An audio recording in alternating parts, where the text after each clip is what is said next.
Salut! Voici encore un bon exercice très utile sur les temps et les pronoms personnels.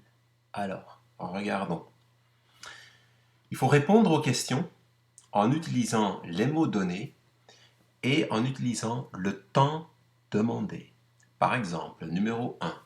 Tu as déjà rencontré mon nouvel ami? Rencontrer, ontmoeten. Heb jij mijn nieuwe vriend al ontmoet? Il faut répondre positivement avec oui. On a besoin du verbe voir, zien, et c'est passé hier, pas aujourd'hui mais hier. Bon, alors, c'est une question tu, on va répondre avec ja, ik heb jouw nieuwe vriend al gezien. Mais là, vous l'entendez déjà, on va pas répéter mon nouvel ami, ton nouvel ami. On va éviter cette répétition. Et il faut le conjuguer au passé composé. Donc, alors, étape par étape, step for step. Je vais prendre mon document Word ici. Donc, première phrase, oui. On répond avec je. Donc, je, c'est notre sujet. On a besoin du verbe voir. Ik heb gezien. Donc, laissons d'abord conjuguer le verbe voir au passé composé. Être ou avoir comme auxiliaire. Avoir. Donc, j'ai. Et puis, le participe passé. Au hier, ça devient eu. J'ai vu. Ik heb gezien. C'est pas une bonne réponse, c'est pas encore complet. J'ai vu qui? J'ai vu ton nouvel ami. On va pas répéter cette partie. On va remplacer cette partie par un pronom personnel. Voilà encore une fois le fameux schéma. J'ai vu qui? Ton nouvel ami. Ton nouvel ami est un COD dans cette phrase. Troisième personne, singulier, masculin, le. Alors, retour à notre document. Le. Évidemment, ça n'est pas la bonne place. Il faut mettre le pronom personnel COD devant le verbe conjugué. Donc, là. Je l'ai vu. Gisteren.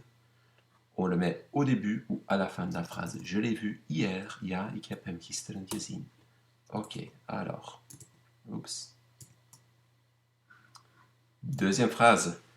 Vous allez m'aider à laver la voiture? Bien sûr, gaat u of gaan jullie mij helpen met het wassen van de auto? Bien sûr, nous, c'est notre sujet. On a besoin du verbe aider à l'indicatif présent et de toujours. Dus zoiets als, ja, natuurlijk, wij helpen jullie altijd. Je pense que c'est pas trop compliqué. Alors, bien sûr, sujet, nous, verbe aidons, nous aidons qui? Vous. Donc le pronom personnel, COD devant le verbe conjugué, nous vous aidons, wij helpen jullie, altijd, toujours. Voilà. Numéro 3. Est-ce que Bernard téléphone souvent à Lily? Souvent, vaak, dikwijls, telefoneert hij dikwijls met Lily? Oui, encore une fois, l'indicatif présent est 3 fois par semaine. Donc chaque semaine, il téléphone 3 fois à Lily. Oui, Bernard, le verbe téléphoner, à l'indicatif présent, donc ER, troisième personne, devient E, c'est pas très compliqué.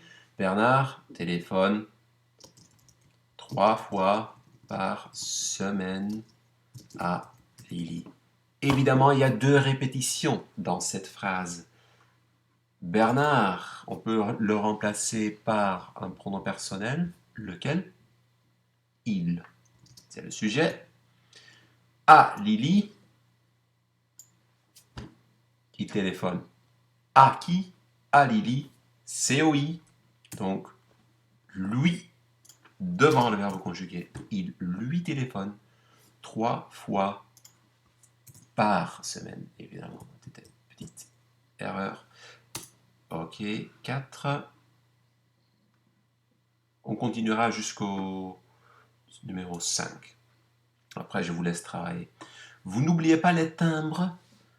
Vergeten jullie de postzegels niet. Nee. En dan futur proche met acheter. Demain, pas aujourd'hui, mais demain, dans le futur, à Lille. In de stad Lille zullen wij ze kopen. Of gaan wij ze kopen morgen. Sujet.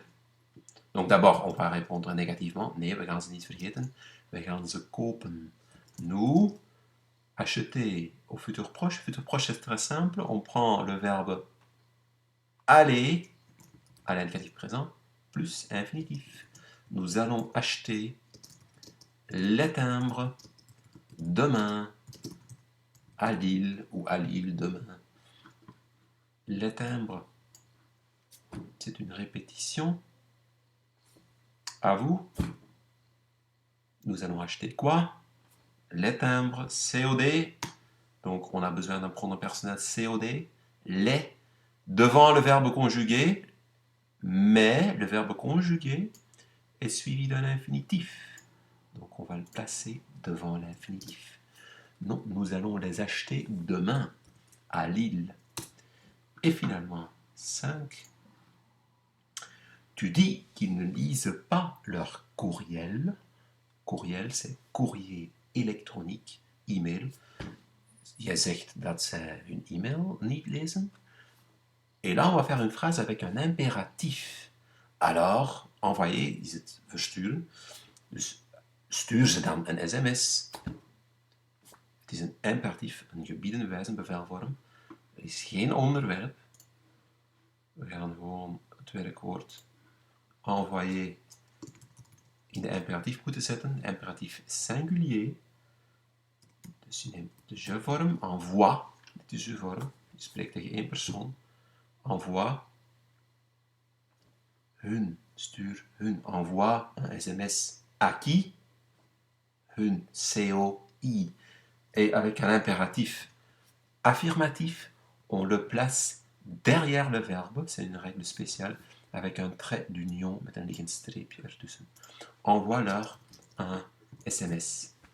Voilà. Je vous laisse faire le reste des exercices. Ça continue à la page suivante aussi. Et vous trouvez les solutions modèles en bas, dans le cadre gris. Si vous avez des questions spécifiques sur certaines phrases que vous ne comprenez pas, vous pouvez me les poser dans le forum sur Smart School. Amusez-vous!